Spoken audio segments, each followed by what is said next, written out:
خسرو غریب استو گدا افتاد در شہر شما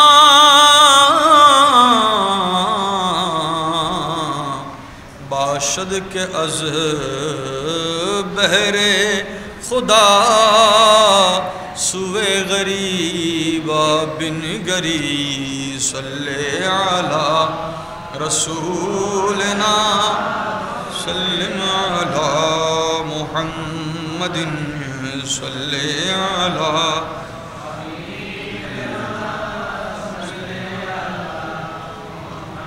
سبحان اللہ والحمد للہ لا الہ الا اللہ سبحان اللہ والحمد للہ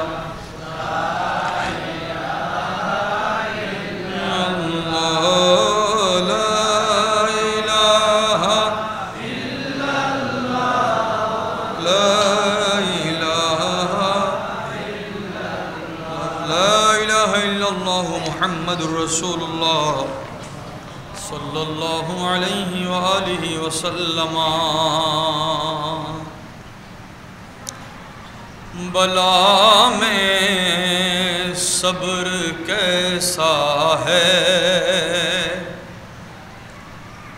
بلا میں صبر کیسا ہے دکھائی دی ہے کربل میں بلا میں صبر کیسا ہے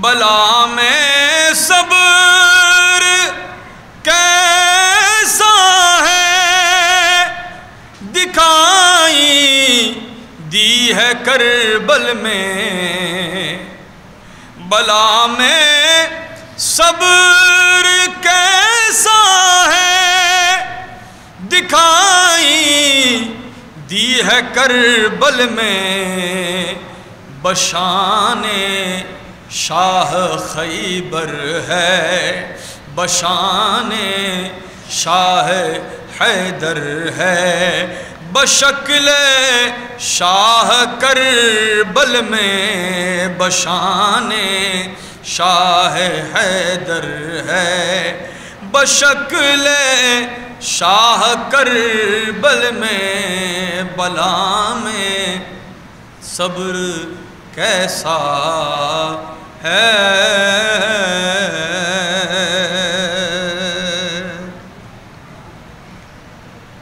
পশ্চিম দোলখার জামে মসজিদ আয়োজিত রজবিয়া নুরিয়া কমিটি বাংলাদেশের আমিলা ইউনিয়ন শাখার আয়োজনে অত্র জামে মসজিদের সাবেক খতিবে মুকররম মোহতারাম মকাম পীরজাদা আলহাজ মাওলানা আমিনুল্লাহ নকশবন্দি দামা ইকবালুহু ওজিদা মজদুহু হুজুরের সভাপতিত্বে আয়োজিত এই মাহফিলে শুহাদায়ে কারবালার প্রধান মুকাররির চমৎকার দালিলিক আলোচনা পেশ করেছেন পশ্চিম দোলখা জামে মসজিদের খতিবে মুকররম মুজাহিদ আহলে সুন্নাত হযরতুল আল্লামা মুফতি আব্দুল মান্নান আল কাদির সাহেব মুদ্দাসিল্লুল আলী নাতে পাকের খিদমত পেশ করেছেন নাত খা মোহাম্মদ বাকি বিল্লাহ এবং মোহাম্মদ তসনিমুল হাসান সাহেব মুদ্দাসিল্লুল আলী উপস্থিত আশিকানে খুদাবন্দি মুহিব্বানে রহমতুল্লিল আলমিন আশিকানে আহলে বাইত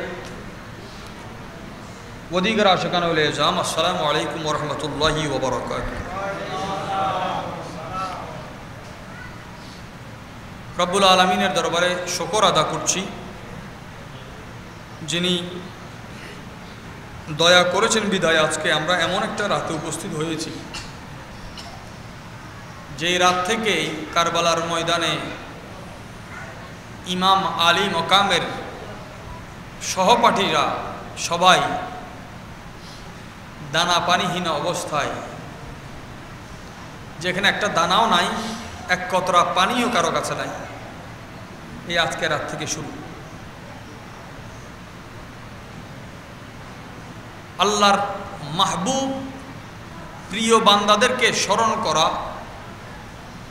আল্লাহর পছন্দনীয় সময়ের মধ্যে ভ্রমণ করা, আল্লাহর পছন্দনীয় জায়গার মধ্যে অবস্থান করা, এগুলো আল্লাহর পক্ষ থেকে গনিমত, নেয়ামতের খাজানার মতো। সুবহানাল্লাহ।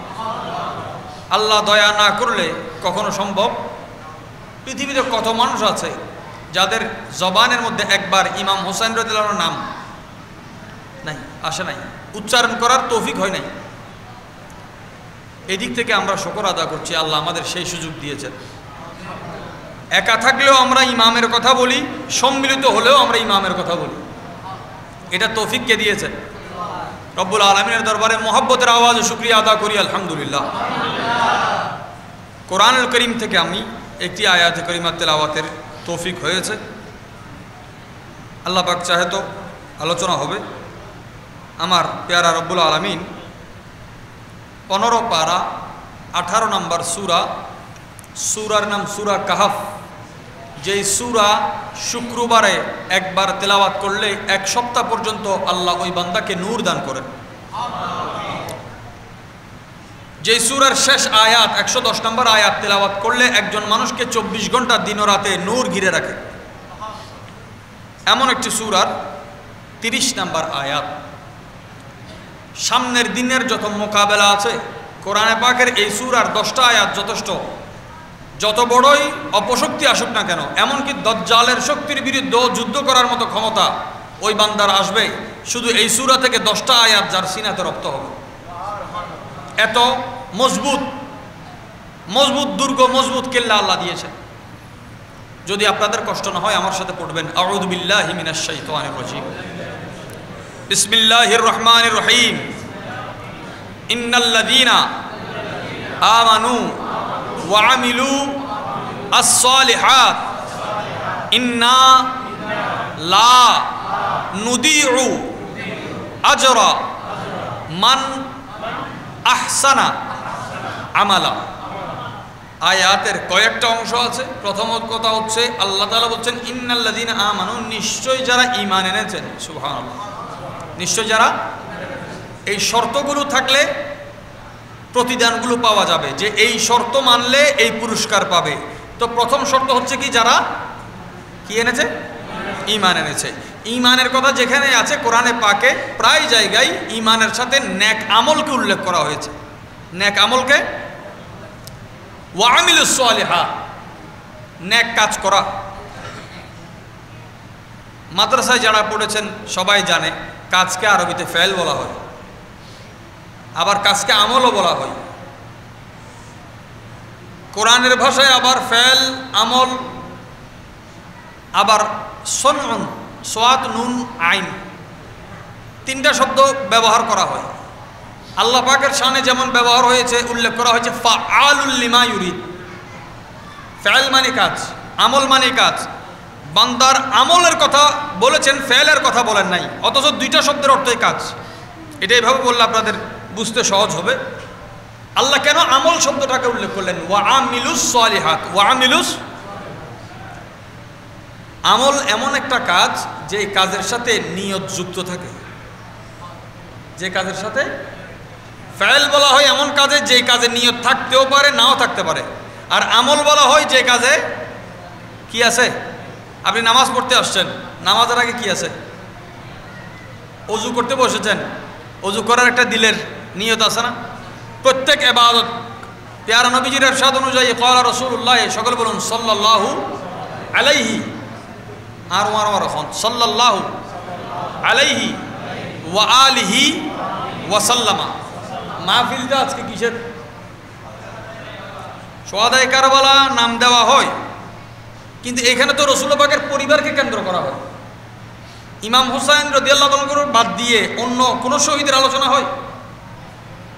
আলোচনার মূল কেন্দ্রবিন্দু উনি।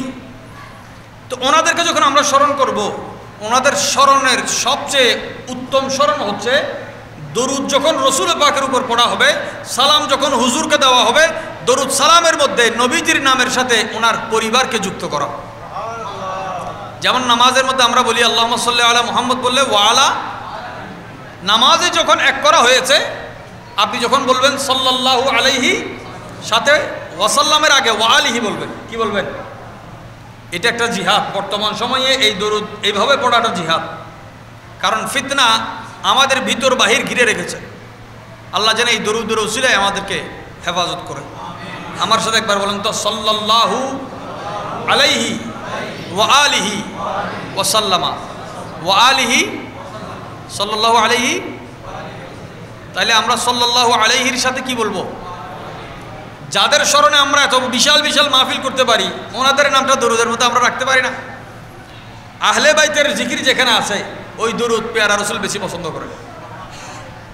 আমার আল্লাহ পাক বলছেন, নিশ্চয় যারা ঈমান এনেছে এবং ভালো কাজ করেছে, ঈমানের সাথে যার ভালো কাজ হবে, ঈমান ছাড়া ভালো কাজের কোনো দাম দুনিয়াতে খ্রিস্টান মিশনারি থেকে শুরু করে যত মিশনারি আছে, ঈমান ছাড়া বেদিন তাদেরও অনেক মানবিক খেদমত আছে, কিন্তু এই মানবিক খেদমতের প্রতিদান আখিরাতে নাই।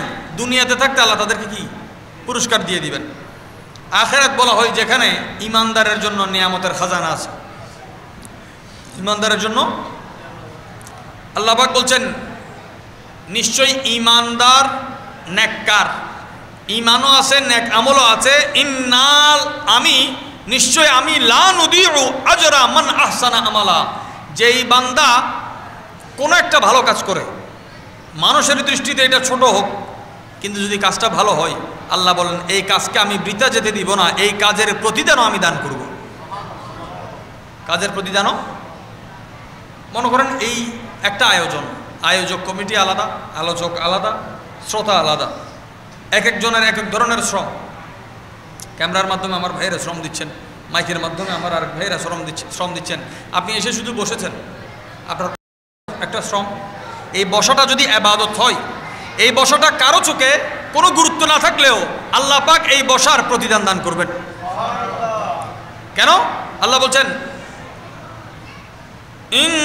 ইন্নাল্লাযীনা আমানু ওয়া আমিলুস সালিহাতি ইন্না লা নুদিউ আজরা মান আহসানা আমালা।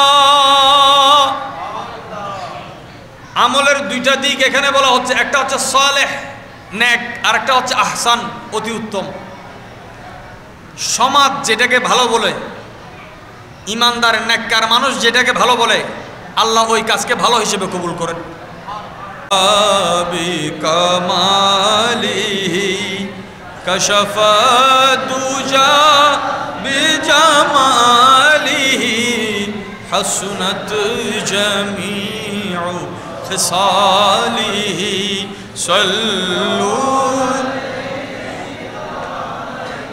সাল্লু আলাইহি ওয়ালিহি।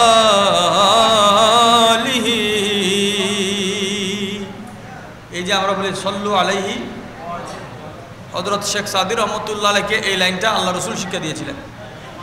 তো এখানে আলাইহির সাথে ওয়ালি আছে না, তার মানে কি বুঝায়? হুজুরে পাক ওই দরুদকে বেশি পছন্দ করেন যেখানে নবীর পরিবারকে যুক্ত করা হয়। আমলের মধ্যে নিয়তের সাথে নেক আমলের শুরু হয়, আমলের শেষটা হয় আহসান সুরতে, অতি উত্তম সুরতে। আমার আল্লাহ পাক রব্বুল আলামিন ইরশাদ করছেন, উলাইকা লাহুম জান্নাতু আদনিন তাজরি মিন তাহতিহিমুল আনহার। ওই নেককার বান্দাদেরকে রাখা হবে এমন একটা উদ্যানে, জান্নাতে, যে জান্নাতের তলদেশে নহর প্রবাহিত আছে। সুবহানাল্লাহ। এই আল্লাহকে রাজি করতে না পারলে জান্নাত তার নসিব হবে?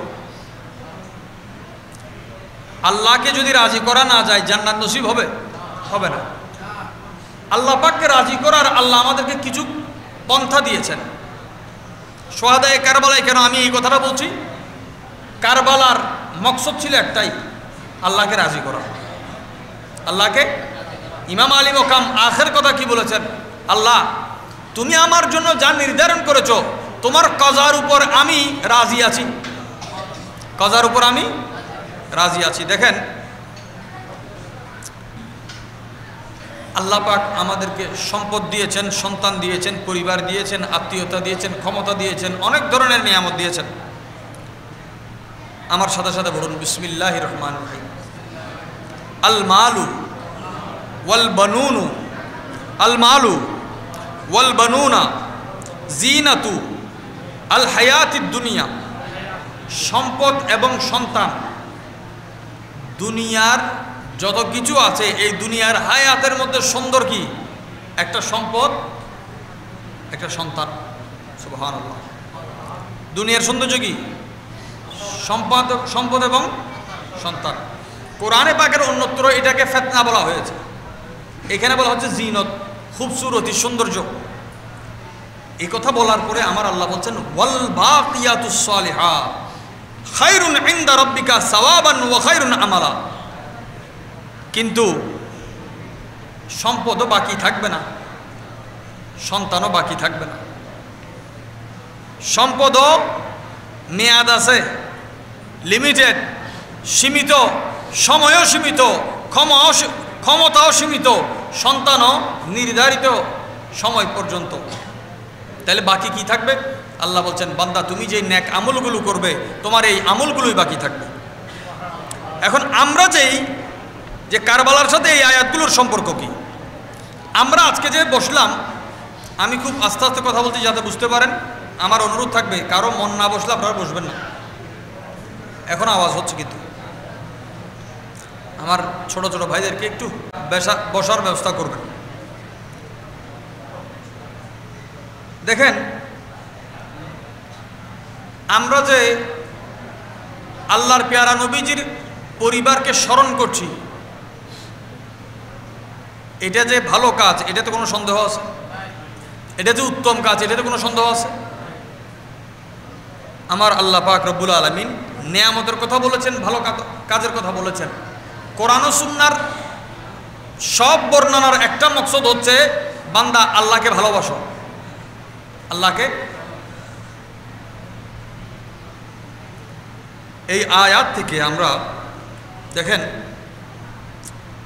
আমার পেয়ারা রসুল সাল্লাল্লাহু আলাইহি ওয়া সাল্লাম কত সুন্দর বর্ণনা করছেন। বান্দা আল্লাহকে ভালোবাসো, কেন ভালোবাসবে? পেয়ারা রসুল ইরশাদ করছেন আহিব্বুল্লাহ লামা ইয়াগযুকুম বিহি মিন নি'মাতিন। বান্দা তোমরা আল্লাহকে মুহাব্বত করো, আল্লাহ তোমাদেরকে যে নিয়ামত দিয়েছেন ওই নিয়ামতের মাধ্যমে। আল্লাহকে মুহাব্বত কিভাবে করবে? যেই নিয়ামত আল্লাহ আপনাকে দিয়েছেন সেই নিয়ামত নিয়ে শুকর করেন। সুবহানাল্লাহ। আল্লাহ কিছু না দিলেও তো আল্লাহকে মুহাব্বত করতে হয়, কিন্তু রাসূল পাক এখানে একটা তরিকা বলেছেন সহজ, যে আল্লাহ তোমাকে যা দিয়েছেন। একজন মানুষ বলে যে আমাকে কিছু দেয় নাই, কিছু না দেওয়ার মধ্যে যা দিয়েছেন তার দাম হতো কোটি টাকা, ভিতরে বাইরে যা আছে উপরে নিচে। আল্লাহকে ভালোবাসো আল্লাহর দেওয়ার নিয়ামতের কারণে। সুবহানাল্লাহ। মহব্বতের কারণ কি বলেন? নিয়ামত। এবার পেয়ারা রাসূল বলছেন ওয়া আহিব্বুনি বিহুব্বিল্লাহ, আল্লাহকে ভালোবাসো আল্লাহর নিয়ামতের কারণে, যা তোমাদেরকে দান করেছেন, যেই নিয়ামতে তোমাদেরকে সজ্জিত করেছেন। আর আমি রসুলকে ভালোবাসো, মহব্বত করো আল্লাহর মহব্বতের ওয়াস্তে। নিয়ামতের কারণে আল্লাহকে ভালোবাসো, আল্লাহর খাতিরে আমাকে ভালোবাসো। তাহলে নবীর ভালোবাসার ওসিলা কি? আল্লাহ। নবীর ভালোবাসার ওসিলাকে আমরা তো বলছি আল্লাহর রসুল দিয়ে আমরা আল্লাহর মধ্যে বোঝাচ্ছি। রসুল বা কি বলছেন? আল্লাহর মহাব্বতে আমাকে ভালোবাসবে। তার মানে কি?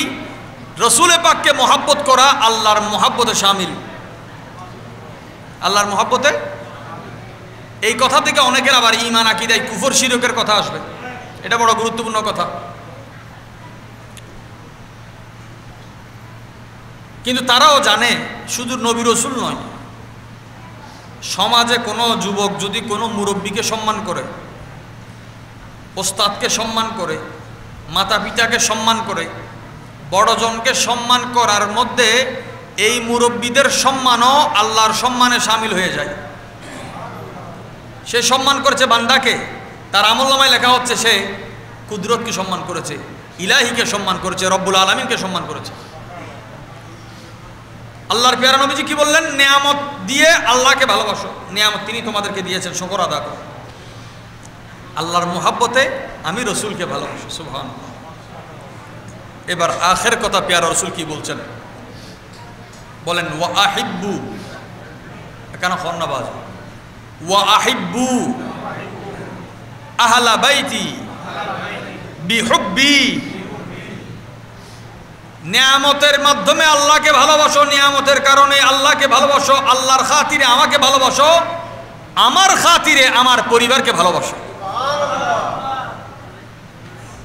তাইলে মুহাব্বতের ধারাবাহিক বর্ণনা আল্লাহ রসুল দিয়েছেন কি দেন নাই? তো হুজুর যে এই মুহাব্বতের ইশারা করেন, এই মুহাব্বত কি ইবাদতের রাস্তা নয়? এখানেও কারো কারো যদি দিলে সন্দেহ লাগে, আমি তার জন্য আরেকটা হাদিস পাক উল্লেখ করি।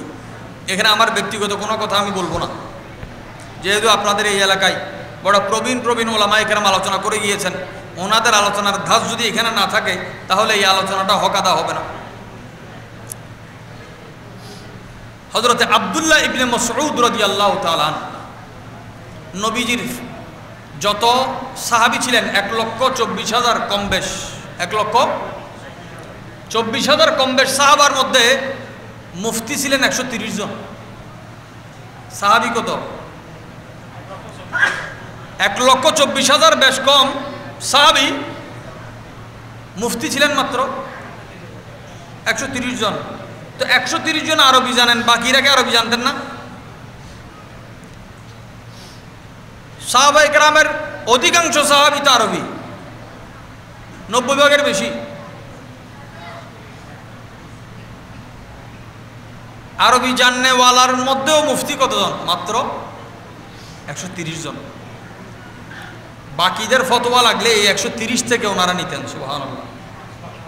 মাযহাব এমনিতে আসে নাই, এই ধারায় এসেছে। এই 130 জন মুফতি ফকি সাহাবী, 6 জন সাহাবীর শাগির্দ। কয়জন? 130 জনের এলম এসেছে কয়জন থেকে? 6 জন থেকে, 6 জনের তালিমে। ওই 6 জনের এলমকে যদি আরো আমরা মূলে নিয়ে যাই তাহলে পাওয়া যায় 2 জন সাহাবী। একজন হযরতে আলী রাদিয়াল্লাহু তাআলা আনহু, মাওলা আলী মুশকিল কুশা, আর একজন এই আব্দুল্লাহ ইবনে মাসউদ রাদিয়াল্লাহু তাআলা। উনি ফকি হয়েছেন, সাহাবা একরামদের মধ্যে বড় মুফতি, বড় ফকি। ওনার থেকে সাহাবারা ফতোয়া নিতেন। সুবহানাল্লাহ। আল্লাহর পেয়ারা নবীজির জোতা মোবারক খুললে উনি ওনার সিনার সাথে বগলের নিচে এইভাবে রেখে দিতেন। এলম এইভাবে এসেছে। হুজুরের চাদর মুবারক, অন্যান্য খেদমত সব কিছু উনি করতেন। এই আব্দুল্লাহ ইবনে মাসউদ রাদিয়াল্লাহু তাআলা তিনি আবার মাওলা আলীরও শাগির্দ, কিছু কিছু জায়গায় ওনারও তালিম নিয়েছেন।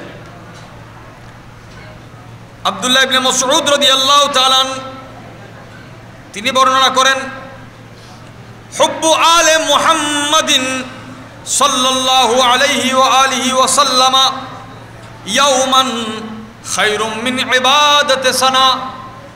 আল্লাহর পেয়ারা নবীজির সাহাবায়ে কেরামের মধ্যে সর্বশ্রেষ্ঠ ফকিদের অন্যতম হযরতে আব্দুল্লাহ ইবনে মাসউদ রাদিয়াল্লাহু তাআলা ঘোষণা করেন, হুব্বু আলে মুহাম্মাদিন ইয়াওমান, আল্লাহর পেয়ারা নবীজির বংশধরকে, নবীর আওলাদদেরকে একদিন ভালোবাসা। কয়দিন? রহমতে দু আলম হুজুরে পূর্ণর সাল্লাল্লাহু আলাইহি ওয়া সাল্লামার আহলো আয়াল পরিবারকে একদিন ভালোবাসা, মুহাব্বত করা, খায়রুম মিন ইবাদাতি সানা, বছর ব্যাপী ইবাদতের চাইতে উত্তম। 1 বছর ইবাদতের চেয়ে। তাহলে আপনারা শুধু তো ইবাদত বললে হচ্ছে না, এই এক মুহূর্ত যে আপনারা মুহাব্বত নিয়ে বসেছেন, এই বসাটাও বছরের ইবাদতের চেয়ে আফজল। একটু মুহাব্বত বলেন না সুবহানাল্লাহ। এখন বসেছেন এক ইবাদত, সুবহানাল্লাহ বলছেন, তাসবিহ পড়ছেন, দরুদ পড়ছেন, সালাম দিচ্ছেন, এগুলোর মধ্যে আবার কোরআন হাদিসের মাসলা মাসাইল বয়ান হচ্ছে। তাহলে সওয়াব, একটা সওয়াবের খাজানায় আমরা বসেছি। সওয়াবের আপনি আলোচনা বেশি শুনতে হবে না, আপনি 5 মিনিট আলোচনা করেন, 5 মিনিট আলোচনা শুনেন, আল্লাহ রসুলের কওলগুলোকে মানুষের সামনে উঠান, এই 5 মিনিটটা আপনার বছরের পর বছর আলোচনার চেয়ে দামি হয়ে যায়। ইবাদতের সলিকাটা জানতে হবে। অনেক সময় আছে সারাদিন বসে আছেন, যে সওয়াব পেলেন আরেকজন 1 মিনিট বসে ওই সওয়াব নিয়ে গেছে। তরিকা হুজুর করিম সাল্লাল্লাহু আলাইহি ওয়াসাল্লামের একটা সুন্নত হচ্ছে ফজরের নামাজ পড়ে সূর্য ওঠা পর্যন্ত বসে থাকা। সূর্য উঠলে ইশরাকের নামাজ তিনি পড়তেন। আম্মাজানদের মধ্যে একজন ফজরের নামাজের পরে বসে থাকতে অনেকক্ষণ, রাসূল পাক বের হওয়ার সময় দেখেছেন তিনি বসা, আসার পরে দেখতেছেন তিনি বসে আছেন। তুমি যদি একটা দোয়া জানতা এতক্ষণ তোমার বসতে হতো। কেমন দোয়া? যে ফজরের পরে এই দোয়াটা আপনি পড়েছেন, এই সূর্য ওঠা পর্যন্ত বসার সওয়াব আল্লাহ তাআলা দান করতেছেন। শরীয়তের মধ্যে সরাসরি আমলের কিছু তরতিব দেওয়া হয়েছে, আবার কিছু হিকমত দেওয়া হয়েছে। কিছু সহজ একটা মাসালা, যেমন নাকি পৃথিবীর মধ্যে সর্বশ্রেষ্ঠ জায়গা হচ্ছে,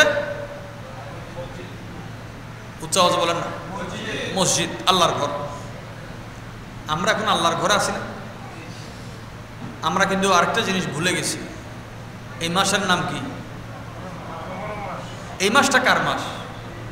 এটা আল্লাহর মাস। আফদালুস সিয়ামে বা'দা রমাদান, রমজান শরীফের পরে সবচেয়ে দামি রোজা কি? বলে শাহরুল্লাহিল মুহররম, আল্লাহর মাস মুহররম। আমরা আল্লাহর ঘরে কখন বসেছি? আল্লাহর মাসে বসেছি। আল্লাহর আজকে সৈয়দুল আইয়াম, শুক্রবার গেল না? মধ্য রজনীতে দোয়া কবুলের ওয়াক্তে বসেছি।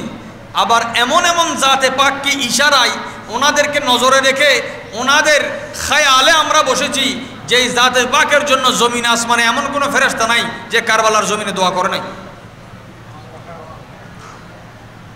কতগুলো নিয়ামত আমাদেরকে ঘিরে রেখেছে।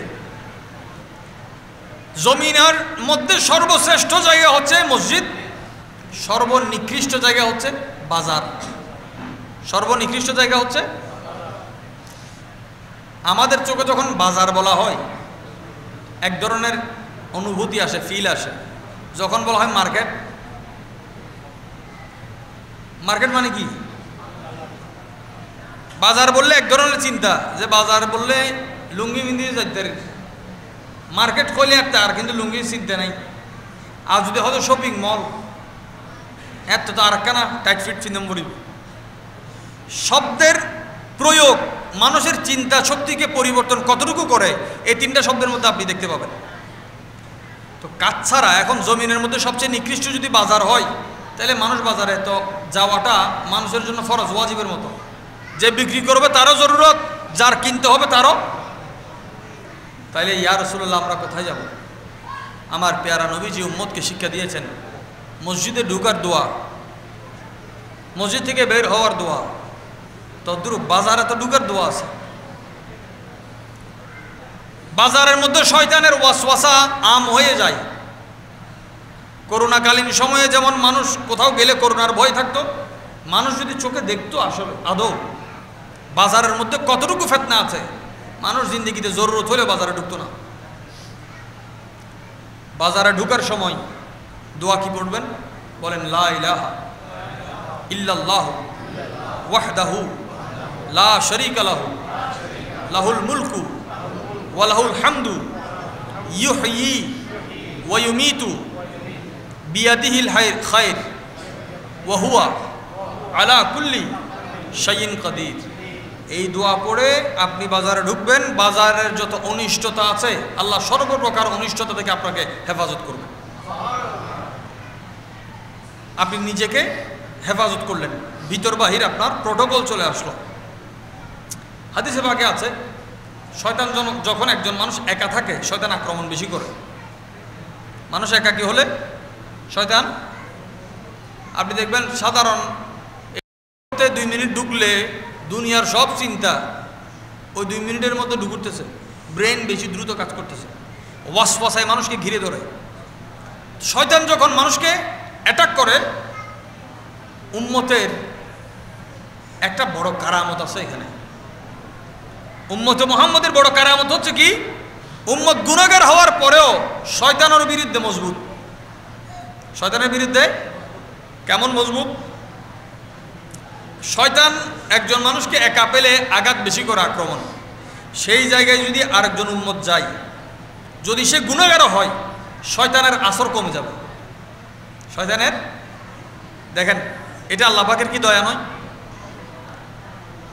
শয়তান তার বাহিনী নিয়ে একজনকে আক্রমণ করতেছে, সেখানে গিয়ে আপনার সাথে আরেকজন যুক্ত হয়ে গেল, শয়তানের আসর আপনার থেকে কমে যাবে। 2 ভাগ হয়ে গেছে। 3 জন গেলে 3 ভাগ হয়ে গেছে। যত উম্মত বাড়বে, একাকী শয়তানের আগ্রাসন আছে, সবাই মিলে সম্মিলিত যখন এক জায়গায় বসবে, শয়তানের আসর আর এখানে আর কাজ করবে না। এই জন্য যখন ইমাম সাহেব দাঁড়ায় কি বলেন? কাতার কাতার, কাঁধে কাঁধ মিলিয়ে কাতার সোজা করুন। কারণ আপনারা পাশাপাশি যদি সমানভাবে দাঁড়ান, যার কাতার ফেরেশতার কাতারের সাথে মিলে যাবে, আল্লাহ তার জীবনের গুনাহকে ক্ষমা করে দিবেন। গফিরা লাহু মা তাকাদ্দামা মিন যামবিহি, বান্দার গুনাহকে আল্লাহ ক্ষমা করে দিবেন। বান্দা যখন দাঁড়ায় একজন একজনের সাথে, মাঝখানে শয়তান প্রবেশ করতে পারে না। এখন ইবাদতের যেই সলিকা পেয়ারা রাসূল দিয়েছেন, এই তরিকাগুলোকে আমরা যদি জানি, আমাদের হায়াত কম, ইবাদতের হিম্মত কম, তাকত কম, দুনিয়ার প্রতি আমরা আসক্তি বেশি। সব কিছুর পরেও এই কয়েকটা জায়গা, যেমন কি আল্লাহর মাস মুহররমে, এই দিনগুলোতে আমরা যদি আহলে বাইতকে ইয়াদ করতে না পারি, আর কখন করব? আর কখন করব? হযরত আব্দুল্লাহ ইবনে মাসউদ রাদিয়াল্লাহু আনহু বলছেন, একদিন আলে রাসূলকে ইয়াদ করা 1 বছরের ইবাদতের চাইতে উত্তম। এবার হযরত আবু হুরায়রা রাদিয়াল্লাহু তাআলা আনহু বড় একটা চমৎকার উক্তি আছে, এটা তিনি পেয়ারা রাসূল থেকে বর্ণনা করেছেন। বলুন বিসমিল্লাহির রহমানির রহিম। একটু মহব্বতের আওয়াজে পড়বেন। আন আবি হুরায়রাতা রাদিয়াল্লাহু তাআলা আনহু আনিন নবিয়্যি সাল্লাল্লাহু আলাইহি ওয়া আলিহি ওয়া সাল্লামা ক্বালা খায়রুকুম খায়রুকুম লিআহলি মিন বাদি, তোমাদের মধ্যে, উম্মতের মধ্যে সবচেয়ে উত্তম কে? আল্লাহ রাসূল বলছেন, আমার পরিবারের জন্য, আমার অনুপস্থিতিতে, আমার অবর্তমানে, আমার দুনিয়া থেকে যাওয়ার পরে তোমাদের মধ্যে যে আমার পরিবারের প্রতি উত্তম হবে, সে তোমাদের মধ্যে উত্তম। সিদ্দিক আকবরকে আমরা আফজল বলি না? সিদ্দিক আকবর শিক্ষা দিয়েছেন, উরকুবু আলে মুহাম্মাদান। রাসূল পাকের পরিবারের প্রতি কতটুকু নম্র ভদ্র আদব রাখতে হবে, এটা সিদ্দিক আকবর শিক্ষা দিয়েছেন। যে হুজুরের মুহাব্বতে ওনাদেরকে মুহাব্বত করুন। হুজুরের মুহাব্বতে আমরা তো এমন একটা পরিস্থিতিতে আছি যেখানে ইয়াজিদকে আমিরুল মুমিনিন বলার চেষ্টা করতেছে, নাউজুবিল্লাহ। ইয়াজিদ খলিফাতুল মুসলিমিন, আমিরুল মুমিনিন। কিছুদিন পরে শুনবো ইয়াজিদও খোলাফায়ে রাশিদিনের মধ্যে ছিল, নাউজুবিল্লাহ মিন যালিক। আল্লাহু আকবার। মানুষের গায়রাত চলে গেছে। আমার পেয়ারা নবীজি বলছেন, কেউ যদি উত্তম হতে চাও, তাহলে আমার পরিবারের সাথে উত্তম ব্যবহার করো। উত্তম। হযরত ইমাম হুসাইন রাদিয়াল্লাহু তাআলা এক জানাজায় গেলেন। জানাজার মাঠে আমরা যখন দাঁড়াই, জানাজার মাঠে তো মুফতি বেশি, লাইনে লাইনে মুফতি, কাতারে কাতারে ইমাম সাহেব, খতিব সাহেব ওর কথা উনি বেরোর সুযোগ নাই। কাতার 3 না 7 গরিব ইয়েন লইও চলের যার কথা। জানাজার প্রথম আদব হচ্ছে নীরবতা। সুবহানাল্লাহ বলেন। আমার কথাটা শুনলে এবং বুঝলে সুবহানাল্লাহ বলেন, না বুঝলে চুপ থাকবেন। আমি আবার বলতেছি, জানাজার মাঠের সর্বপ্রথম আদব কি? চুপ থাকা, নীরবতা। সেই নীরবতার শৃঙ্খলাটা আমরা ভেঙে সওয়াব অর্জন করার কোনো সুযোগ নেই। উম্মতে মুহাম্মদের 3টা বৈশিষ্ট্য আছে। কয়টা বৈশিষ্ট্য? এই জবানের মধ্যে, এই জবানের মধ্যে 3টা বৈশিষ্ট্য আছে, যে উম্মতের জবান কোথায় ব্যবহার হবে, কিভাবে ব্যবহার হবে। মুখ তো আমাদের আছে, আমরা কথা বলি। এই কথাকে 3 ভাগ করা হয়েছে। বলেন জিকির 1 নাম্বার, যখন জবান খুলবে হয়তো জিকির চলবে, সুবহানাল্লাহ। জিকির যদি না হয় তাসকিরা চলবে। কি চলবে? এই আজকে যে আপনারা আয়োজন করেছেন, এটা তাসকিরা, তাসকিরায়ে আহলে বাইত, তাসকিরায়ে। 1 নাম্বার কি বললাম? জিকির। 2 নাম্বার আল্লাহর জিকির চলবে, নয়তো আল্লাহওয়ালাদের তস্কেরা চলবে। আল্লাহর জিকির চলবে অথবা আল্লাহওয়ালাদের তস্কেরা চলবে। এই দুইটা বাদে জবান যদি আপনার খুলতে হয় তাহলে জরুরতের ভিত্তিতে খুলবেন, যেভাবে এতেকাফে থাকা অবস্থায় মানুষ কথা বলে। সুবহানাল্লাহ। একজন মানুষ জবানকে কিভাবে ব্যবহার করবে সেইটা শেখার জন্য আমরা মনে করছি 10 দিন থাকতে হয়, এই জন্য মসজিদে থাকতেছে। রমজানের এতেকাফে ওই এক ব্যক্তির বিষয় নয়, চোখ কিভাবে ব্যবহার হবে, কোথায় ব্যবহার হবে, নাক কোথায় ব্যবহার হবে, কান কতটুকু ব্যবহারে যোগ্য, কি কি শুনবে কি কি শুনবে না, জবান কোথায় ব্যবহার হবে, কদম কোথায় ব্যবহার হবে, এই একটা পরিপূর্ণ গাইডলাইন হচ্ছে এতেকাফ। সুবহানাল্লাহ। দেখেন রাসূল করিম সাল্লাল্লাহু আলাইহি ওয়া সাল্লাম আমাদেরকে এটা শিক্ষা দিয়েছেন। আলা নামে মুহাম্মদ মাহবুবে খুদা সাল্লে আলা নামে মুহাম্মদ, পড়েন নামে মুহাম্মদ মাহবুবে খুদা সাল্লে আলা महबूबे खुदा सल्ले अला नामे मुहम्मद, महबूबे खुदा सल्ले अला नामे, महबूबे खुदा सल्ले अला नामे मुहम्मद। देखो किस प्यार से लेता है खुदा नामे मुहम्मद, किस प्यार से लेता है खुदा नामे, किस प्यार से लेता है खुदा नामे मुहम्मद सल्लल्लाहु अलैहि व आलिहि ওয়াসাল্লামা। দেখুন তো জানাজার মাঠের মধ্যে আমরা কথা বলি, আরও অনেক জায়গায় আমরা কথা বলি, এখনও চলতেছে কথা। জবানের হক কি? আল্লাহর জিকির, নয়তো আল্লাহওয়ালার তস্করা, নয়তো বা জরুরতের ভিত্তিতে। এছাড়া জবান বন্ধ থাকাটা হচ্ছে ইমানদারের বৈশিষ্ট্য। সুবহানাল্লাহ। আমরা হোসাইনে বাগের কথা বলবো। আপনারা কারবালার অসংখ্য ঘটনা শুনেছেন আগেও। আমি কেন এখানে আলোচনা করছি? আমি এই কথাগুলো বলছি, এগুলো কারবালার বাইরে নয়, বরং কারবালার মাঠেও ইমাম হোসাইন রাদিয়াল্লাহু তাআলার জবান খুলেছে এই 3 জায়গায়, হয়তো আল্লাহর জিকিরে, নয়তো রসুলের ইয়াদের মধ্যে, নতবা জরুরতের ভিত্তিতে কাউকে নসিহত করেছেন। এছাড়া ওনার জবান খামোশ। তো ফিতরত সোহাদায়ে কারবালার আলোচনা হয়, কিন্তু ফিতরতে কারবালা বা ফিতরত সোহাদার আলোচনা এখানে হয় না। এখানে আরেকটা কথা যুক্ত করি। তৎকালীন সময়ে কারবালার ইয়াদে প্রতি গ্রামে গঞ্জে মসজিদে মসজিদে ঠান্ডা পানি এবং শরবতের ব্যবস্থা করা হতো। এগুলো আগে সমাজে ছিল, এখন উঠে গেছে। আমার যুবক ভাইদেরকে এবং মুরব্বীদেরকে আমার অনুরোধ থাকবে, আপনারা এগুলো চালু করেন আবার, যাতে আপনার গ্রামে গঞ্জে এক গ্লাস পানি দেখলে ইমাম হোসাইনের কথা মনে পড়ে।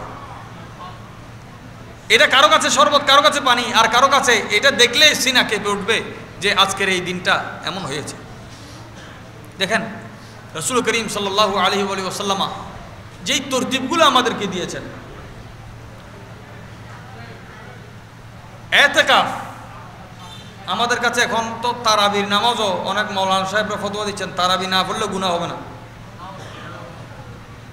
টুকরা করতে করতে করতে করতে আমাদের আর কোনো ইসলামের কোনো কি নেই, বৈশিষ্ট্য নাই। আস্তে আস্তে আনতে আনতে আমাদের আস্তে আস্তে সেকুলারিজমের মধ্যে আমরা ঢুকতেছি। বৈশ্বিক ষড়যন্ত্র আমাদের দিকে এসেছে। আমাদের মধ্যে নাম মুসলিম থাকবে, ইসলামের একটা বৈশিষ্ট্য থাকবে না। আউলিয়া কেরাম কোথায় কোথায় খেদমত করেছেন। ইমাম তিরমিজি আছে না, তিরমিজ বর্তমান উজবেকিস্তানে, একদম আফগানিস্তানের বর্ডারে। সেখানে এক দরবার, ইমাম হাকিম তিরমিজি হানাফি মাযহাবের অনেক বড় একজন আলেম ইমাম, আবার আলে রসুলও। ওনার একদম আফগানিস্তানের বর্ডারে আমরা সকালে সকালে সেখানে জিয়ারতের জন্য গেলাম। একটা দেশ, মানুষ কল্পনা করে জুতার বক্সের মধ্যে মানিব্যাগ মোবাইল টোবাইল রেখে মানুষ মসজিদে নামাজ পড়তেছে, সামনের কাতারে মোবাইল মানিব্যাগ ওখানে, যেখানে আমরা জুতা রাখি ওখানে, আবার নামাজ শেষ করে গিয়ে ওখান থেকে নিয়ে যাবে। কল্পনা করা যায়? আমাদের মতো লম্বা ড্রেস এদের নাই, কিন্তু এর যে বৈশিষ্ট্য আছে, মসজিদ থেকে বের হওয়ার সময় নিজে বের হয়ে অন্যান্য মুসল্লিদের জুতা বক্স থেকে নিয়ে সোজা করে দিচ্ছে। এক একজন ডক্টর, বড় বড় প্রফেসর বা এক একজন শিল্পপতি, কে কোথায়, ওই মুসল্লিদের আদব কি, যে আগে বের হবে সে পরের মুসল্লির জুতা ঠিক করে দিবে। আর তো ফরক বাইরে আগ্রহ নাই। আর ফিসদির বাক্স যদি আর তো মোবাইলে তো মানিব্যাগ রাহম করে, নামাজ তো বাঁগি ফলে দি, কারণ মাথা সামনে মিকে ঝুঁকিব, দিল তুইকে তা আগি। মাজার ওখানে বর্তমান উজবেকিস্তানে মাজারের খাদেমকে হযরত মুজাদ্দিদ আল ফিসানি রাহমাতুল্লাহ আলাইহি আওলাদ, কোথায় সরহিন্দ পাঞ্জাবে, কোথায় মধ্য এশিয়াতে, দেশ থেকে দেশান্তরে ওনারা কাজ করতেছেন। এক একজন আল্লাহর ওলির দরবারের আওলাদরা আবার আরেক। পৃথিবীতে এমন কোনো সুলতান নাই যে সুলতান কখনো প্রজা ছিল না। একজন একজনের দামানে আছে, একজন একজনের ছাত্র। ফাওকা কুল্লি যি ইলমিন আলিম, এক এলমদারের উপর এক এলমদার আছে।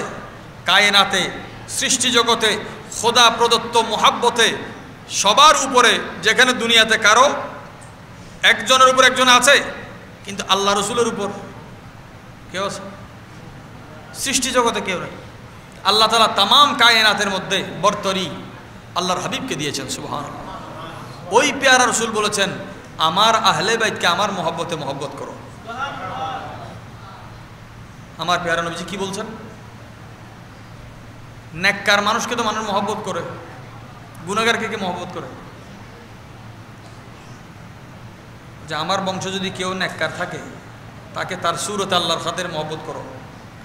যদি আমার বংশে কোনো গুনাহগার তোমার চোখে পড়ে, আমার খাতিরে তার জন্য জবান বন্ধ করে ফেলো।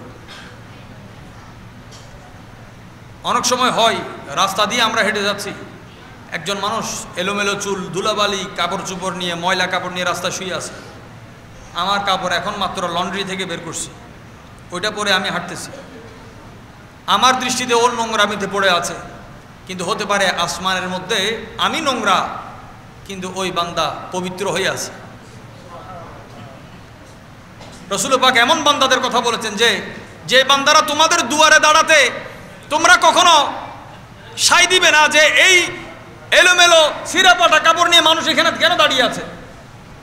আমার নবীজি বলছেন, তুমি জানো না যে এই বান্দা এমন বান্দা, জীর্ণ শীর্ণ কাপড় চোপড় ঠিক আছে, কিন্তু সে যদি কোনো বিষয়ে আল্লাহর নামে কসম করে, আল্লাহ তার কসমকে পরিপূর্ণ করে দেয়। কসমকে আমাদের হিসাব হচ্ছে, কসম করলে আমরা ওই কসমকে পূর্ণ করতে হয়। আর ওই বান্দার হিসাব হচ্ছে, সে কসম করলে আল্লাহ তার কসমের ইজ্জতকে আল্লাহ রক্ষা করে। তো রাসূল করিম সাল্লাল্লাহু আলাইহি ওয়াসাল্লাম এই শিক্ষা আমাদেরকে দিয়েছেন। এখন বড় গুরুত্বপূর্ণ একটা হাদিসে পাক আমরা শুনব, একটু মনোযোগ দিলের কান দিয়ে। এই হাদিসটা আমাদের জন্য বর্তমান সময়ে বড় জরুরি, কারণ এগুলো এখন বলা কেন হয় না আল্লাহু আলম। আমার পেয়ারা নবীজি ইরশাদ করছেন, লা ইউমিনু আবদ হাত্তা আকুনা আহাব্বা ইলাইহি মিন নাফসিহি। কোনো মানুষ ইমানদার ততক্ষণ পর্যন্ত হতে পারে না যতক্ষণ সে নিজের চেয়ে বেশি আমাকে মহব্বত করবে না। সুবহানাল্লাহ। ইমানদার কখন হবে? যে নিজের চেয়ে বেশি রসুলকে ভালোবাসে। এবার পেয়ারা রসুল কি বলছেন, এতটুকুতে শেষ নয়। হুজুর বলছেন, ওয়াতাকুনু ইতরাতি আহাব্বু ইলাই মিন ইতরাতিহি। তার পরিবারের চেয়ে আমার পরিবারকে বেশি মহব্বত করতে হবে। কারণ মহব্বত লই হন। সুবহানাল্লাহ। ইমাম আলী মকাম জান দিয়ে আর আল্লাহ আর একখানা আওয়াজ দিলে ক্ষতি হইত নু, কারণ মহব্বত লই হন চাই। সুবহানাল্লাহ। ব্যক্তি থেকে, নিজের জাত থেকে রসুলের জাতকে মহব্বত করা, নিজের পরিবার থেকে নবীর পরিবারকে বেশি। যদি এই মহব্বত না থাকে, আমার কাছে আজকে আমার পরিবারের কদর কতটুকু, এটা আমি আজকে হিসাব করব। যদি রসুল পাকের পরিবারের সাথে আমার পরিবারের সমান হয় তখন আমার ঈমান আমার কাছে প্রশ্নবিদ্ধ। কম হলে তো আর বলার কিছুই নেই। রসুল পাকের পরিবারকে আমরা আমাদের পরিবারের চেয়ে বেশি মহব্বত করতে পারি কিনা, করাটা তো ঈমানের দাবি। আমার আল্লাহ পাক রব্বুল আলামিন আমাদেরকে সেই তৌফিক দান করুক। হুজুর বলছেন ওয়াজাতি আহাব্বু ইলাইহি মিন জাতিহি, সে নিজের সত্তা থেকে আমার সত্তাকে বেশি মহব্বত করতে হবে। তাহলে ঈমানের কথা সবাই বলে, মসজিদে মসজিদে সবাই দাওয়াত দেয়, ইবাদতের জন্য বিভিন্ন দেশ বিদেশে দাওয়াত দেয়। আর দাওয়াতের মূল মরকজ কি? আগে প্রথমে এইটা মুবাল্লিগের বলতে হবে তোমার জাত থেকে তুমি রসুল পাককে কতটুকু বেশি মহব্বত করো। নিজের পরিবারের চেয়ে হুজুরের পরিবার, হাজার হাজার তাফসীরুল কোরআন আমরা দেখেছি যেখানে রসুল পাকের পরিবারের জিকির নেই। আমাদের সমাজে এই জিনিসটা আপনারা একটু কোট করেন, এটা বড় গুরুত্বপূর্ণ কথা। বড় বড় মাহফিলে আয়োজন হয়েছে, হাজার হাজার 10,000 20,000 মানুষ আলোচনা হচ্ছে। মা ফাতেমাতুজ জহরা রাদিয়াল্লাহু তাআলা ইন্তেকাল হয়েছে, ওনার দাফনের সময় হযরতে আলী রাদিয়াল্লাহু তাআলা নাকি মাটিকে বলেছে, কবরকে বলেছে, হে মাটি তুমি সাবধান থাকো, এটা রসুল পাকের শাহজাদি। তো মাটি নাকি জবাব দিচ্ছে, বলতে এখানে কার ছেলে কার মেয়ে এগুলো দেখার সময় নেই। নাউজুবিল্লাহ, আমি কাউকে চিনি না, আমার কাছে ভালো আমল নিয়ে আসতে পারলেই। উচ্চ আওয়াজে বলুন নাউজুবিল্লাহ। যারা কথায় কথায় জাল হাদিস জয়ীফ হাদিস বলে বেড়ায়, হাদিসের কোনো গ্রন্থে নাই এমন ঘটনা, ইতিহাসের কোনো গ্রন্থে নাই এমন ঘটনা, এমন ঘটনাকে তাফসীরুল কোরআনে চালানো হচ্ছে, মানুষ অনায়াসে গ্রহণ করতেছে। কাদের ব্যাপারে বলা হচ্ছে? যে শাহজাদি কওনাইন নামলে আমার পেয়ারা রসুলের তো একটা বরাত এমনও আছে যে আমার পরে আমার ফাতেমা ডুববে জান্নাতে। হুজুর করিম সাল্লাল্লাহু আলাইহি ওয়াসাল্লাম যাকে নিজের শরীর মোবারকের টুকরো বলেছেন, যে আমার টুকরো, আমার অংশ, আমার ফাতেমা। জমিন নাকি চিনে না? আর জমিন তো অপেক্ষা করে একজন নেককার মানুষ কখন যায় এটা দেখার জন্য। একটা স্বাভাবিক মস্তিষ্কে চিন্তা করি আমরা, আমাদের এখানে কবরস্থান আছে না? কয়টা আছে? 2টা আছে না? আচ্ছা 2টা থাকুক, একটা থাকুক বা যাই আছে, এখানে কোনো কবরস্থানে কি দেখেছেন, বা আপনি পৃথিবীর যে কোনো প্রান্তে ভ্রমণ করেছেন, কখনো কি কোথাও দেখেছেন যে এখানে গুনাহগার দাফন করা যাবে না? আছে কবরস্থানে? একটা কবরস্থানে যদি 100টা কবরের জায়গা থাকে, এই 100 জন যদি গুনাহগারকেও দাফন করা হয়, ওই কবরস্থানের বাইরেও দেওয়ালে লেখা থাকবে কবরস্থানের, বুঝিল কোন না, কবরস্থানের কেউ বলতেছে না আরে তারা তো বেগুন গুনাহগার, এটা কি পবিত্রতা? দুনিয়া থাকতে আমি বেরোতে ইজ্জত নদী। হাজার গুনাহের পরেও কবরের মধ্যে একটা সম্মান যদি আমাদের থাকে, তাহলে আমাদের তো কিছু না কিছু আছে। তো রসুল করিম সাল্লাল্লাহু আলাইহি ওয়াসাল্লাম দেখেন, আজকে নবী পাককে নিয়ে কেউ কথা বললে এটা আমাদের গায়ে লাগে না, নবীর পরিবার নিয়ে কে কি বললো এটা আমাদের গায়ে লাগে না। অথচ আমাদেরকে যখন সমুদ্র খেয়ে ফেলার জন্য আল্লাহর দরবারে ফরিয়াদ করে, আল্লাহ রসুল দোয়া করে নিষেধ করে দিয়েছেন। সমুদ্র প্রতিদিন দোয়া করে আল্লাহর কাছে, আল্লাহ আমাকে তৌফিক দাও, আমি এই নাফরমানদেরকে ডুবিয়ে দিব। আল্লাহ রসুল বলেছেন, আল্লাহ আমার উম্মতকে তুমি বেইজ্জত করিও না। এই জমিনে আমরা হাঁটার হক রাখি। আমরা গাড়িতে উঠলে দোয়া কখন করি? বিমানে উঠলে পড়ি, কারণ বিমানে জানের ভয় আছে।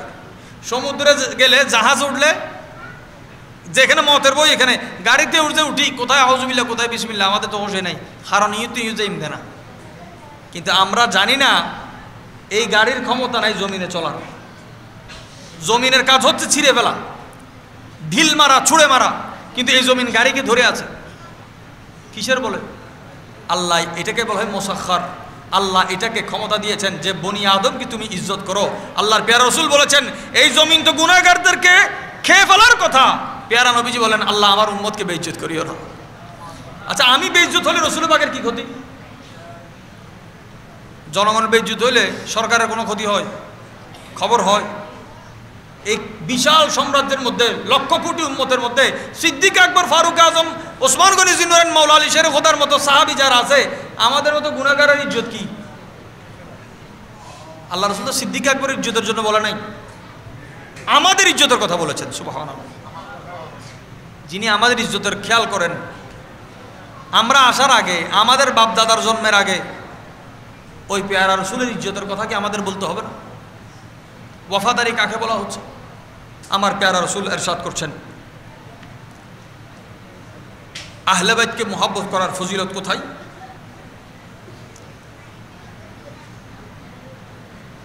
হাউজে কাউসার খোলা হবে। কোরআনে পাকে সূরা কাউসার আছে না, ইন্না আতাইনা, আল্লাহ কাউসার দিয়েছেন, ইন্না আতাইনাকা আল কাউসার, অঢেল দিয়েছেন। আল্লাহর পেয়ারা রাসূল সাল্লাল্লাহু আলাইহি ওয়াসাল্লাম ইরশাদ করছেন, আমার আহলে বাইত এবং কোরআন কখনো জুদা হবে না। সুবহানাল্লাহ। আমার আহলে বাইত এবং কোরআন কখনো জুদা হবে না। এই কথাটা বুঝলে আসন্ন যত ফিতনা আছে প্রত্যেক কিছুর জবাব আপনারা দিতে পারবেন। আমাদের সমাজে দুইটা দল ভাগ হয়ে গেছে। এক দল আহলে বাইতের কথা বলে, শুধু আহলে বাইতের, বাকি সাহাবা থেকে কোরআন থেকে ছড়ে গিয়েছে। আরেক দল শুধু আল কোরআনের আলো জ্বালায়, আহলে বাইতের কথাই তারা বলে ইমাম হুসাইন রাদিয়াল্লাহু যেমন শাহজাদা, ইয়াজিদও শাহজাদা। নাউজুবিল্লাহ। যাদের কাছে কোরআনে পাকের অনেক ভূমিকা, অনেক গুরুত্ব আছে, কিন্তু রসুল পাকের পরিবারের কোনো, রসুল করিম সাল্লাল্লাহু আলাইহি ওয়াসাল্লাম বলছেন, কোরআন এবং আমার আহলে বাইত কখনো জুদা হবে না, বরং কোরআন এবং আহলে বাইত সফর কোথায় পর্যন্ত করবে? যেতে যেতে যেতে যেতে দুনিয়ার হায়াত শেষ, কিয়ামত কায়েম হবে। কিয়ামত কায়েম হওয়ার পরে আল্লাহ পাক রব্বুল আলামিনের যখন ইচ্ছা হবে কবর থেকে মানুষকে উঠাবে। ইজা জুলজিলাতিল আরদু জিলজালাহা ওয়া আখরাজাতিল আরদু আসকালাহা, মানুষ উঠবে আস্তে আস্তে, জমিনে যা আছে সব কিছু উঠবে, আল্লাহ হাসর কায়েম করবেন। কোরআন এবং আহলে বাইত আমরা যখন আছি তখনও সাথে আছে, ওনারা যখন ছিলেন তখনও সাথে ছিল, যখন কিয়ামত হবে তখনও কোরআন এবং আহলে বাইত সাথে, কবরের জগতে কোরআন এবং আহলে বাইত সাথে, কবর থেকে উঠানোর পরে হাসর হবে সাথে। আমার পেয়ারা নবীজি বললেন, এমন অবস্থায় কোরআন এবং আহলে বাইত উভয়ই হাউজে কাউসারে আমি রসুলের সাথে মোলাকাত করবে। আমরা বলতেছি কোরআনের সফর, কোরআন কোথায় সফর করতেছে? রসুলে পাকের দিকে। কোরআনের সফর কোন দিকে? এখন আল কোরআন বলবে রসুলে পাককে বাদ দিয়ে, এটার তো কোনো সুযোগ নাই। কোরআনের সফর কোন দিকে? আহলে বাইতের সফর কোন দিকে? এখন কোরআন এবং আহলে বাইত সফর শেষ হবে কোথায়? হাউজে কাউসারের মধ্যে। যে কাউসারে, আহা, পেয়ারা রসুল কতটুকু দয়া করেছেন দেখেন। হাউজে কাউসারে আপনি পানি পান করবেন, আপনার গ্লাসে আর কেউ পানি পান করবে না। সুবহানাল্লাহ। যার যার গ্লাস আলাদা। রসুল করিম সাল্লাল্লাহু আলাইহি ওয়াসাল্লামকে সাহাবে কেরাম, আমরা তো চিন্তা করি হুজুর এখানে দেখেন কিনা, জানেন কিনা, এই চিন্তা চেতনা আনাটা ইমানের জন্য বড় রোগ, ক্যান্সারের চেয়ে মারাত্মক। হাউজে কাউসারে বাটি পেয়ালা কয়টা আছে আল্লাহ রসুল সেটাও বলে দিয়েছেন। আমার কথা কি বুঝতে কষ্ট হচ্ছে আপনাদের? হাউজে কাউসারের মধ্যে পেয়ালা কয়টা আছে সেটাও, তার মানে হাউজে কাউসার থেকে কে কে পানি খাবে, কয়জন পানি খাবে এটা হুজুর জানে না। আসমানে যত তারা আছে হাউজে কাউসারে ততটা বাটি আছে। আসমানে যত তারা আছে জমিনের বুকে ফারুক আজমের আমল তার চেয়ে বেশি আছে। হাউজে কাউসারের প্রশস্ত 1 মাসের রাস্তা, ঠান্ডা, এত আরামদায়ক ঠান্ডা। আমাদের ঠান্ডায় গলা বসে যায়, এখন হাউজে কাউসারের ঠান্ডা খেলে কি গলা ভেঙে যাবে নাকি? সর্দি হওয়ার সুযোগ আছে নাকি? বলে মধুর চাইতেও মধুর। সুবহানাল্লাহ। এটার স্বাদ কেমন কেউ কল্পনা করতে পারবে না। দুধের চাইতেও সাদা, আবার এইদিকে বরফের চাইতেও ঠান্ডা। এত মধুর কাউসার অপেক্ষা করছে কার জন্য? আমার পেয়ারা নবীজি বলছেন, আমার আহলে বাইত হাউজে কাউসারে আসবে। ওয়ামান আহাব্বাহুম মিন উম্মতি কাহাতাইনিস সাবাবাতাইন। কথা বলতে গিয়ে রাসূল পাক এইভাবে বুঝিয়েছেন, এখানে একটা জিনিস মশলা ইয়াদ রাখতে হবে, আমি হাত বুঝানোর জন্য দেখাচ্ছি। রসুল পাক যেভাবে ইশারা করেছেন, নবীর হাতের কোনো তুলনা নাই।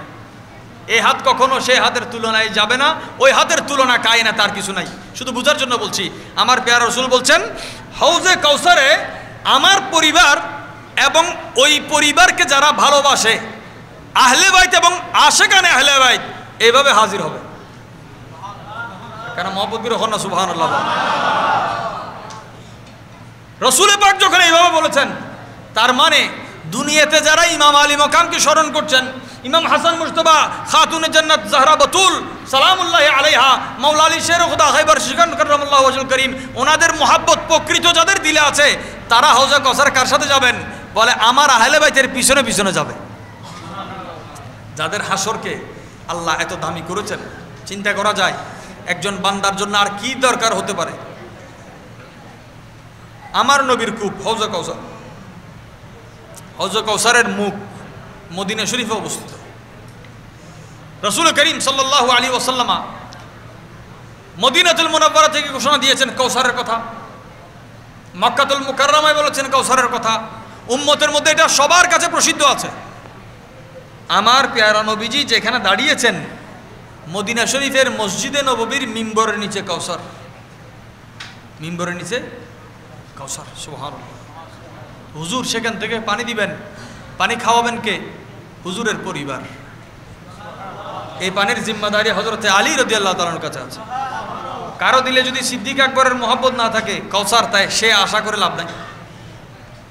আর কারো দিলে যদি মাওলা আলীর ব্যাপারেই সন্দেহ থাকে, যিনি কাউসার পান করাবেন সাকিউল কাউসার, ওনার ব্যাপারে যদি সন্দেহ থাকে, আমরা বড় আশ্চর্য জান্নাতি দেখতেছি এখন, যাদের দিল খেয়ালের মধ্যে ইমাম হুসাইন হাসান রাদিয়াল্লাহু তাআলা আমার ইজ্জত নাই, তারা বসে আছে জান্নাতে ঢোকার জন্য, অথচ জান্নাতের সরদারি আল্লাহ কাকে দিয়েছেন? আল হাসান ওয়াল হুসাইন সাইয়্যিদা শাবাবে আহলিল জান্নাহ, জান্নাতের যুবকের সরদারকে ইমাম হাসান ও হুসাইন মুজতবা রাদিয়াল্লাহু তাআলা হুমা। যারা দুনিয়াতে ইমাম মানে না, তারা আখিরাতে ইমাম কোত্থেকে মানবে? আর এখানে আকল খাটাইলে হবে না, যুক্তি খাটাইলে হবে না যে আল্লাহ আমার সাথে তোমার ডাইরেক্ট সম্পর্ক, তুমি আমাকে সৃষ্টি করেছো, আমি তোমার সৃষ্টি, তুমি মাবুদ আমি আবেদ, আমি সাজিদ তুমি মসজুদ, আমি ইবাদত তোমার করব। জান্নাতে গিয়ে আমার ইমাম মানতে হবে কেন? জান্নাতি ইমামতের দরকার কি? ইমামত তো দুনিয়ার কাজ, একজনের পিছনে একজন থাকবে। আল্লাহ তাআলা সেটা শিক্ষা দিয়েছেন যে সবাই জান্নাতি, কিন্তু জান্নাত বন্টনকারী সবাই নয়। সবাই জান্নাতি, কিন্তু জান্নাতের সরদার হওয়া সবার কাজ নয়। আমি এই নূরানি ফজিলত আল্লাহর পেয়ারা রসুলের নূরানি দুই ফুলকে, যে ফুল থেকে হুজুর খুশবু নিতেন, যে ফুল থেকে হুজুর, আমাকে একটা উত্তর দেন তো, আপনার একটা বড় পছন্দের একটা আতর আছে, বিদেশ থেকে বা যেখান থেকে আপনি কিনেছেন বা কেউ দিয়েছে, বা পছন্দের কোনো মানুষ আপনাকে দিয়েছে, কেউ যদি ওই শখের আতরটা ভাঙে কেমন লাগে? ভালো লাগবে? শুধু খারাপ লাগবে না, মেজাজও কিন্তু উঠবে। একটা হচ্ছে শুধু মন খারাপ, আরেকটা হচ্ছে মন খারাপের সাথে মেজাজও। এখানে দুইটা বিষয়, মন খারাপ হয়ে বসে থাকা, আবার মেজাজ। পরীক্ষা খারাপ হয়েছে, মন খারাপ, মেজাজ তো কোনো সুযোগ নেই।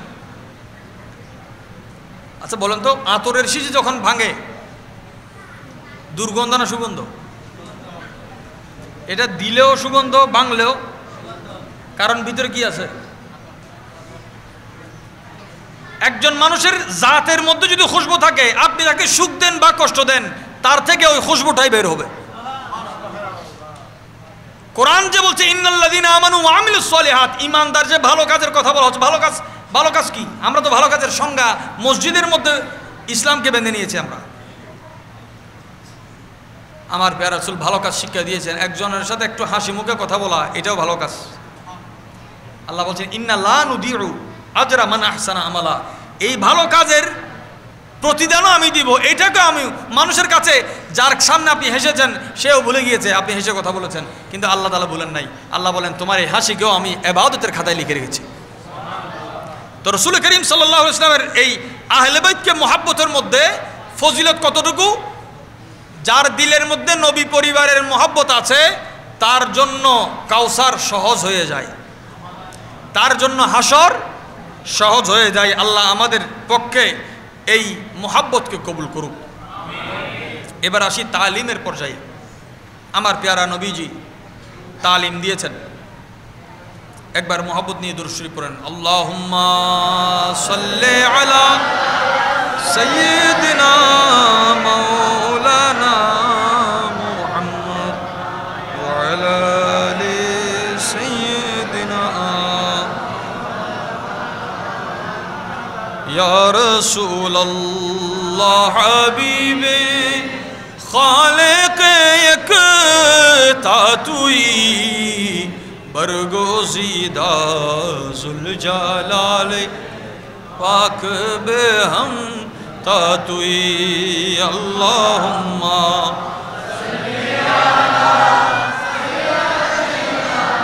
मौलाना मुहम्मद व अला आलिहि।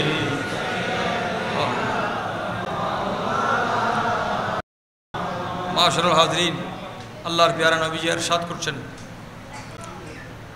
ক্বালা রাসূলুল্লাহ, সকলে পড়ুন সাল্লাল্লাহু আলাইহি ওয়া আলিহি ওয়াসাল্লাম, আলজিমু মাওয়াদ্দাতানা আহলাল বাইত ফাইন্নাহু মান লাকিয়াল্লাহ আযজা ওয়া জাল্লা ওয়া হুয়া ইউদ্দিনা দাখালাল জান্নাহ বিশাফাআতিনা। প্যারা নবীজি ইরশাদ করেন, তোমরা একটা জিনিসকে আবশ্যক করে নাও, নিজের উপর একটা জিনিসকে ওয়াজিব করে নাও। কোন জিনিসকে ওয়াজিব করবে? হুজুর বলছেন, আমার পরিবারের মোহাব্বত নিজের উপর ওয়াজিব করে নাও।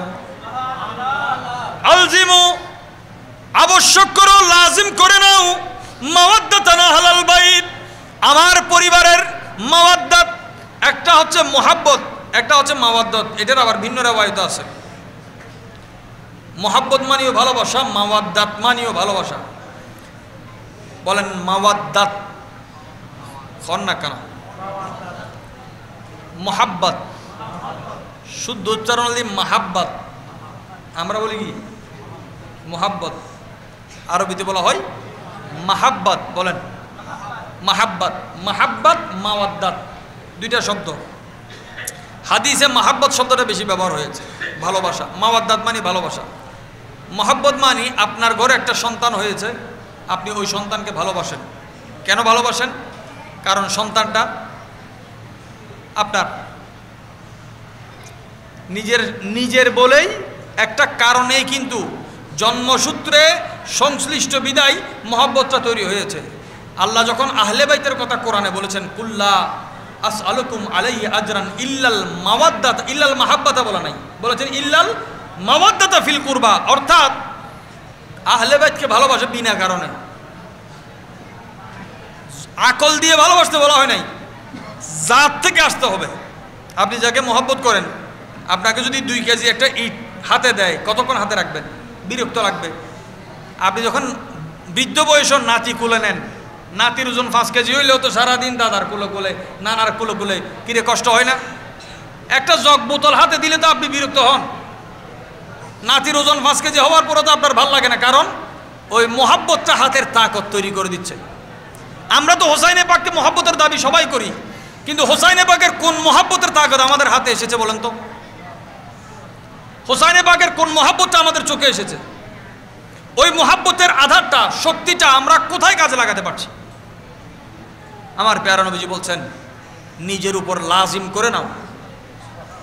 এখানে আমি আরেকটা হাদিসে ভাগ সংযুক্ত করি। একজন পিতা তার সন্তানকে মানুষ করার জন্য স্কুলে মাদ্রাসায় বিভিন্ন দামি দামি নামি দামি তৌফিক অনুযায়ী প্রতিষ্ঠানে সর্বাত্মক চেষ্টা করে। যার তৌফিক নাই সেও চেষ্টা করে। পৃথিবীতে মানুষ গরিব আছে, কিন্তু পৃথিবীতে বাবা কখনো গরিব হয় না। বাবা কখনো, ব্যক্তি গরিব হতে পারে, বাবা কখনো, সন্তান একটা জিনিস চাওয়ার পরে দুনিয়া উজাড় করে সে সন্তানের জন্য সেটা হাসিল করে দিবে। আল্লাহ আমাদের মা বাবার হায়াতে বরকত দান করো, তাদেরকে যথার্থ ইজ্জত করার তৌফিক দান করো।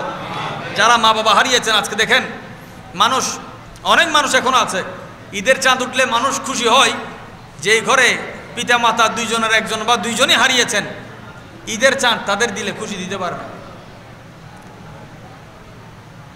শরীয়ত বলেছে বিদায় সর্বোচ্চ সেই ঈদগাহ পর্যন্ত যাই, সে চিন্তা করে প্রত্যেকবার চাঁদ উঠলে তো 2 কদমের মধ্যে আমি চুমু খেতাম, আজকে চাঁদ তো ফিরে এসেছে, আমার সেই কদম কোথায় গেল? আল্লাহ সেই নিয়ামত নেওয়ার আগে কদর করার তৌফিক দান করুন।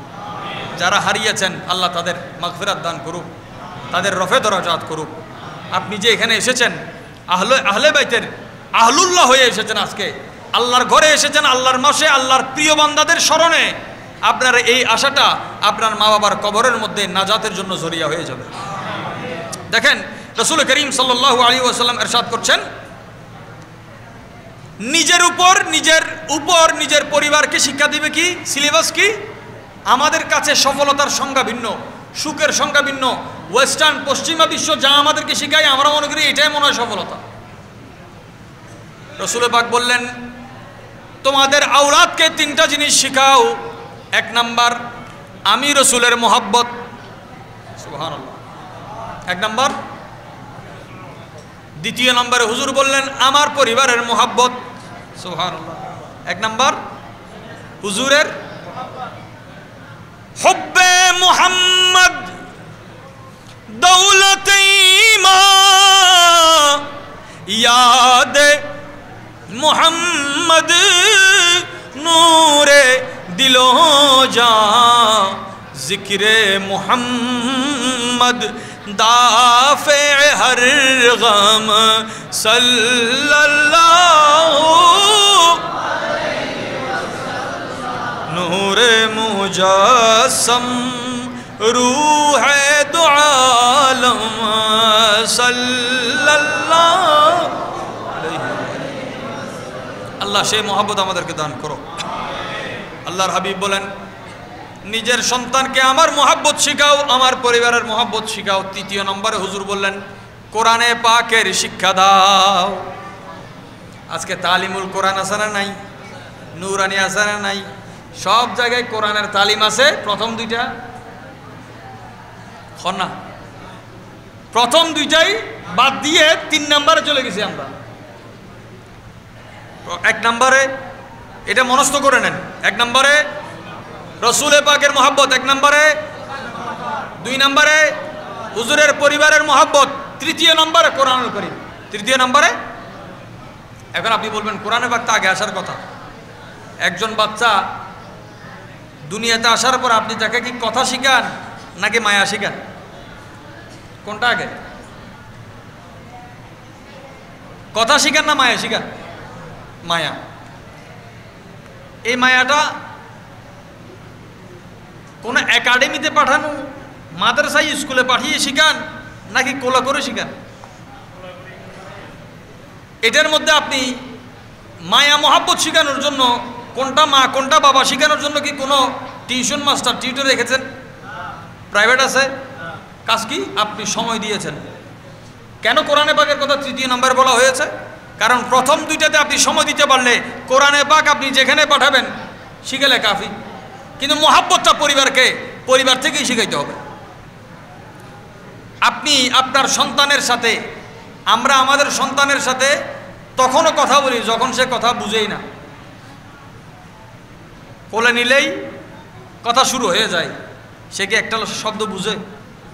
না বুঝার পরেও মানুষ তো এতটুকু বুঝে, যেখানে কথা বুঝে না কেউ সেখানে কেউ কথা বলে না। কিন্তু এই ছোট বাচ্চার সাথে কেন কথা বলতেছে? বলছে মহাব্বত। এখানে বুঝবে বুঝের যুক্তির কোনো হিসাব নাই। যুক্তির বাইরে যেই সীমানা, যুক্তির সীমানার বাইরের নাম হচ্ছে ইশক। মহাব্বত এখান থেকে। আমরা আমাদের পরিবারের মধ্যে যেইভাবে মহাব্বতটা ফুটিয়ে তুলি, বলো তুমি যেই যত্ন নিয়ে তোমার সন্তানকে তোমার পরিচয় দাও যে আমি তোমার বাবা। সন্তান আমাদেরকে আগে বাবা ডাকে নাকি আমরা আগে? বাবা আগে সন্তানকে বাবা ডাকে নাকি সন্তান বাবা ডাকে? নানাই নাতিকে আগে নানা ডাকে নাকি নাতি আগে নানা ডাকে? কারণ আপনি যেই বীজ বপন করবেন সেই বীজ বহুত বড় ছোট ছোট ফলে মারা বাবিটা হয়। ওই আরেকজন তুন্নি দে, ও তো মা কি বাবি কি তো ও ন বুঝে। পৃথিবীতে কত রাষ্ট্র আছে, কত ভাষা ভিন্ন আছে, কিন্তু আল্লাহ কি মেহেরবানি দেখেন। মিম হরফটা সর্বপ্রথম মানুষের জবানে ফুটে। সুবহানাল্লাহ। মা কেও ডাকে, আবার ফানিরে কি ডাকে? মামনটা হয় না। মানুষের মুখে সর্বপ্রথম শব্দ ফুটে মিম, অক্ষর ফুটে কি মিম। আল্লাহ এত মহব্বত দিয়ে, এই মিমের মহব্বত দিয়ে আল্লাহ বান্দাকে বানিয়েছেন। কোরআনে পাকের 95 নম্বর সূরার মধ্যে আল্লাহ ইরশাদ করেছেন, লাকাদ খালাকনাল ইনসানা ফি আহসানি তাকওয়িম, মানুষকে আমি অতি সুন্দর উত্তম অবয়ব দিয়ে আমি সৃষ্টি করেছি। তো হুজুর তিনটা জিনিসকে তালিম দিয়েছেন। এই হাদিসটা সেখানে আমি যুক্ত করছি যে তোমাদের পরিবারের উপর, তোমরা নিজেদের উপর আমার পরিবারের মোহাব্বতকে ফরজ করে নাও, ওয়াজিব করে নাও। ফাইন্নাহু মাল্লাকি আল্লাহ আজ্জা ওয়া জাল্লা, কারণ এমন একটা সময় আসবে তোমরা আল্লাহর সাথে মোলাকাত করবে। আর কথা শেষ, এখানে মহব্বত করে হন সুবহানাল্লাহ। আর নিয়ত করুন মনে মনে যে সুবহানাল্লাহ যেদিন হইবেন আশেপাশে খবরস্থানে যাতে ইসালা সব ফোঁসাবের আগে পৌঁছে যায়। আত্মীয় স্বজন জেড়ে জেড়ে আছে, বহুত আত্মীয় জানা তারা জানিও পারি, বহুত আত্মীয়র খবরস্থানে তারা জানিও পারি, বহুত আত্মীয় মারা গিয়ে তো খবর দোনাও পাই, অথবা লাশ নাও পাই, অথবা খবর হরে হদিস নাই। অনেক নিয়ত করি বইন, অনেক নিয়তে পৌঁছে যাবে। এমন একটা দিন আসবে যেদিন বান্দার সাথে আল্লাহর মোলাকাত হবে। বুখারী শরীফ আছে, আমার আল্লাহ পাক ইরশাদ করেছেন হাদিসে কুদসি, যেই বান্দা আমার সাথে সাক্ষাতের আগ্রহ রাখে আমি তাকে সাক্ষাৎ দিব। যেই বান্দা বেখবর, কোনো খবরই নেই যে আমার সাথে তার মোলাকাত হবে, আমি তাকে সাক্ষাৎ, আল্লাহকে যে চাই আল্লাহ তাকে দেখা দিবে। সুবহানাল্লাহ। এই কোরআনে পাকের 18 নম্বর সূরা কাহফের একদম শেষ আয়াত, 110 নম্বর আয়াত, আল্লাহ তাআলা বলেন, কুল ইন্নামা আনা বাশারুম মিসলুকুম ইউহা ইলাইয়া আন্নামা ইলাহুকুম ইলাহুন ওয়াহিদ ফামান কানা ইয়ারজু লিকা রাব্বিহি ফালইয়ামাল আমালান সালিহা। যে আল্লাহর সাথে মোলাকাতের যদি কারো আশা থাকে সে যেন ভালো আমল করে। আল্লাহর মোলাকাতের জন্য কি করতে হবে? ভালো নেক আমল করতে হবে। ওয়ালা ইউশরিক বিইবাদাতি রাব্বি আহাদা, ওই বান্দা আল্লাহর সাথে শরীক করবে না। আমার আল্লাহর পেয়ারা রাসূল রহমতে দু আলম সাল্লাল্লাহু আলাইহি ওয়া আলিহি ওয়াসাল্লাম ইরশাদ করছেন, যদি নিজের উপর আমার পরিবারের মোহাব্বতকে ফরজ করে নাও, যখন তোমরা আল্লাহর সাথে মোলাকাত করবে, কোনো মানুষ আল্লাহর সাথে মোলাকাত করবে এমন অবস্থায় যে সে তার দিলের মধ্যে আমার পরিবারের মোহাব্বত আছে, ওই মুহূর্তে দখলাল জান্নাহ, তাকে জান্নাতে প্রবেশ করানো হবে। সে জান্নাতে প্রবেশ করবে বিশাফাতিনা, হুজুর বলছেন আমাদের শাফাতে, আমার শাফাত নয়, আমার নয়। কি বলেছেন?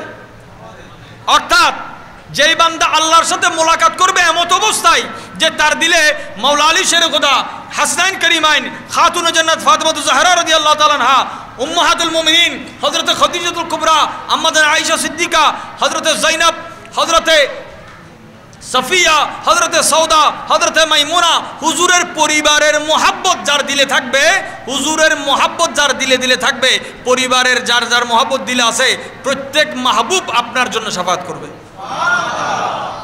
তাহলে এই মোহাব্বত করার উদ্দেশ্য কি?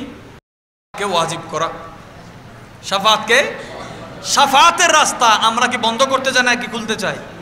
যদি খুলতেই চাই, মাহফিল নয় শুধু, মাহফিলের বাহিরেও আমাদের আচার আচরণে, ব্যবসায় বাণিজ্যে ইমাম আলী মকাম ইনসাফের কথা বলেছেন। আমরা নামে হোসাইনি কিন্তু কাজ একটাও হোসাইনি। আল্লাহ পাক সেই রং আমাদেরকে দান করুক। সুতরাং খোদাওয়ান্দে করিম আমলের কথা বলেছেন কোরআনে পাকের 15 পারা 18 নম্বর সূরা 30 নম্বর আয়াত, যেখানে রব্বুল আলামিন বলেছেন যে তোমরা ভালো কাজ করো, যারা ভালো কাজ করবে ঈমানের সাথে আমি তাদের প্রত্যেকটা কাজের প্রতিদান দিব, কোনো কাজকে বৃথা যেতে দিব না। এই আমলের সাথে আরেকটা হাদিস বলে আমি শেষ করছি।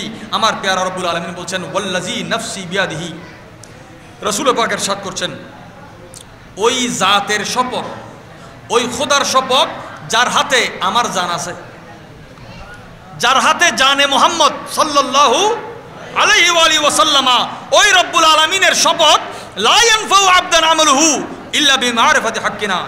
কোন মানুষের ভালো আমল, বদ আমল তো বদ আমল, কোন মানুষের ভালো আমলও তার কাজে আসবে না।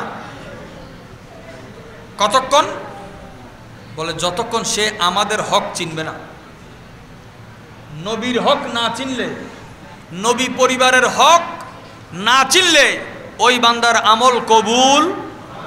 সুতরাং এই লম্বা মুক্তসর সময়ে এত হাদিস এবং কোরআনে পাকের আয়াত থেকে আমরা একটা জিনিসকে স্পষ্ট বুঝতে পারি যে আমল আমাদের করতে হবে, এই আমল সংরক্ষণ করাও আমাদের দায়িত্ব।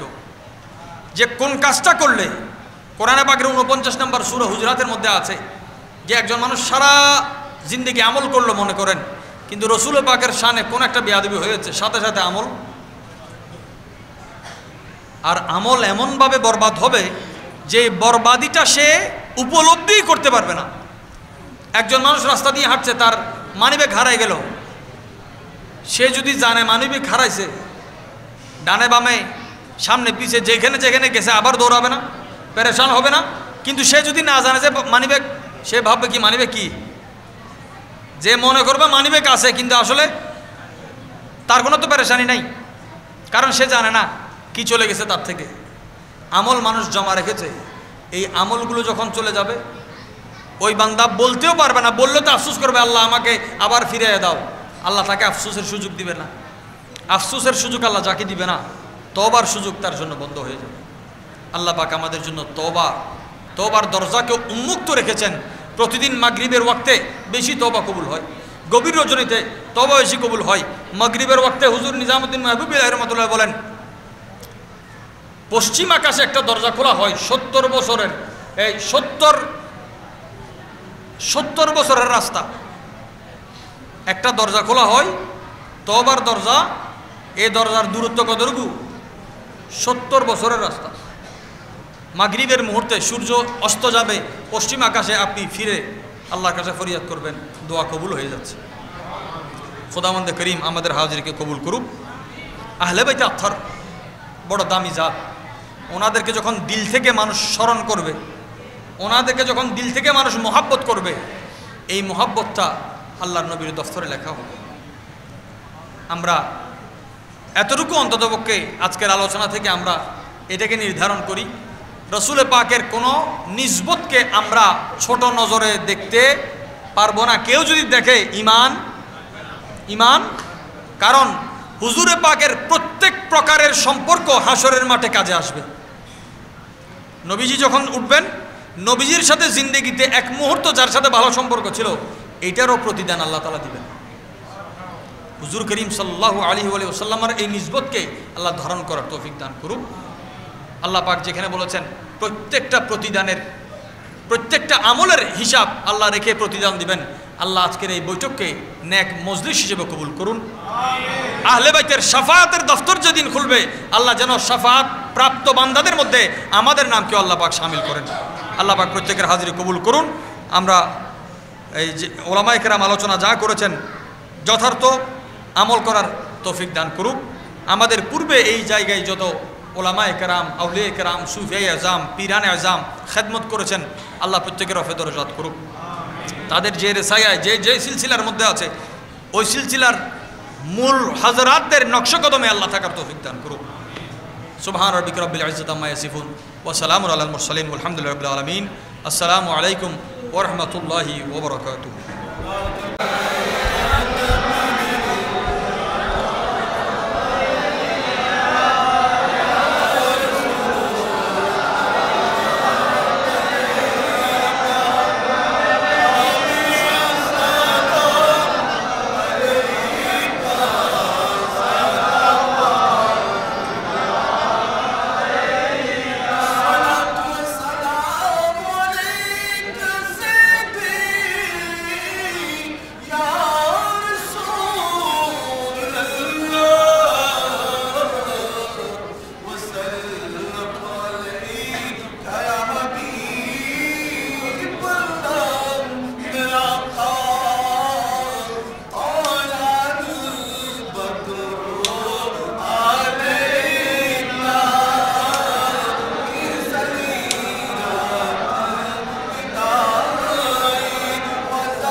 আনুষ্ঠানিকতা কর্মসূচিতে সার্বিক সহযোগিতায় ছিলেন। আজকে কবরের বাসিন্দা হয়েছেন, আল্লাহ প্রত্যেকের মাগফিরাত দান করুন, আল্লাহ তাদের আখিরাতের জিন্দেগিকে সহজ করুন।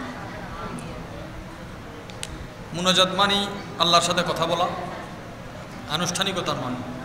সুতরাং যার যা চাওয়ার এই দোয়া কবুলের মুহূর্তে আবেগ, মোহাব্বত, আদব নিয়ে হাত তুলে আল্লাহর দরবারে চাইবেন। আপনাদের মোহাব্বত ভরা আমিনের আশায় আশা করে দোয়া কবুল হবে। আল্লাহ সেই তৌফিক দান করুন। আল্লাহুম্মা আমিন।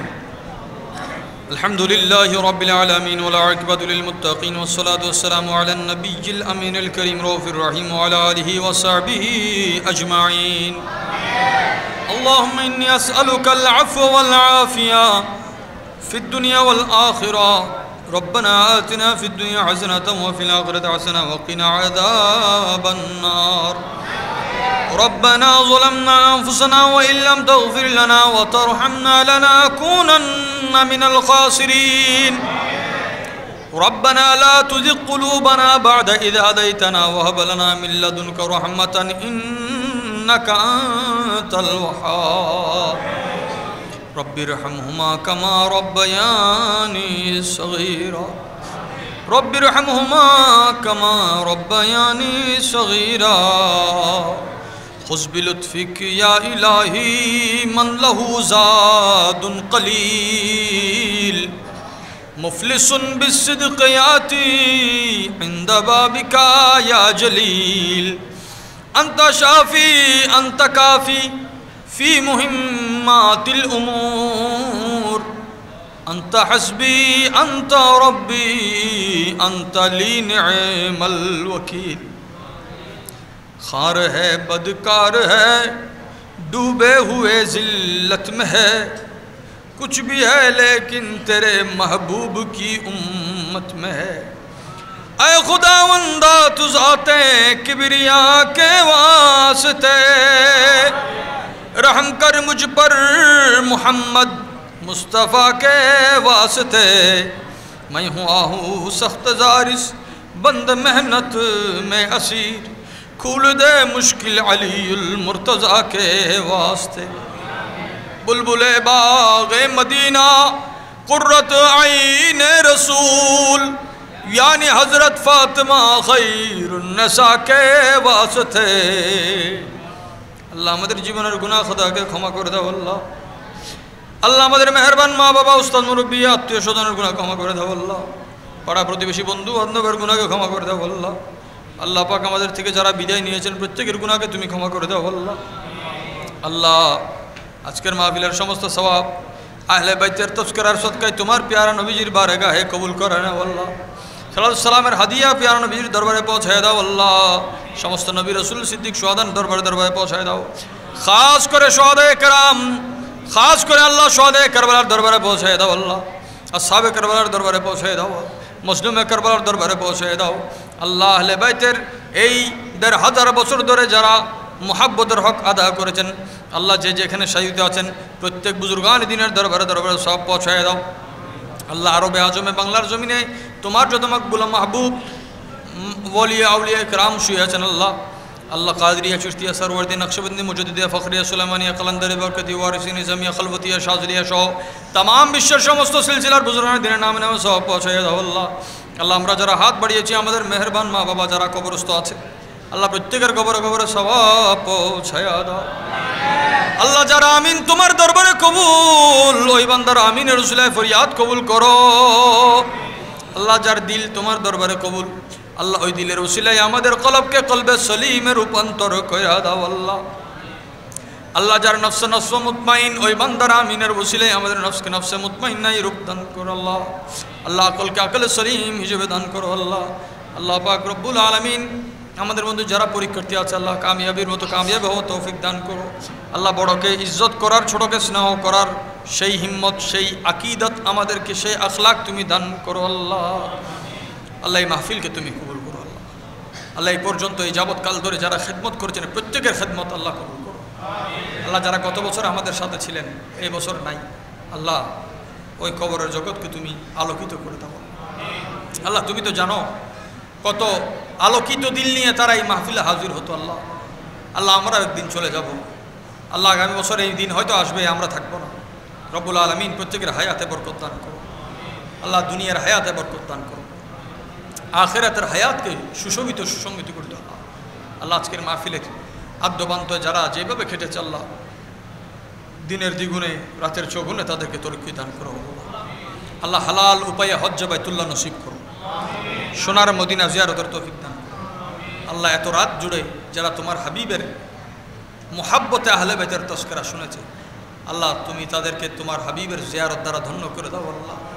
আহলে বাইতের জিয়ারত দ্বারা ধন্য করে দাও আল্লাহ। সাহাবায়ে কেরামের আজমত দ্বারা ধন্য করে দাও আল্লাহ। সেই আজমতের নূর আমাদেরকে দান করো, হক্কানিয়তের নূর আমাদেরকে দান করো আল্লাহ। আমাদের ব্যবসাকে হালালের মধ্যে বরকত দান করো, হারাম থেকে দূরে রাখো আল্লাহ, হারাম থেকে দূরে রাখো আল্লাহ, হারাম থেকে দূরে রাখো আল্লাহ।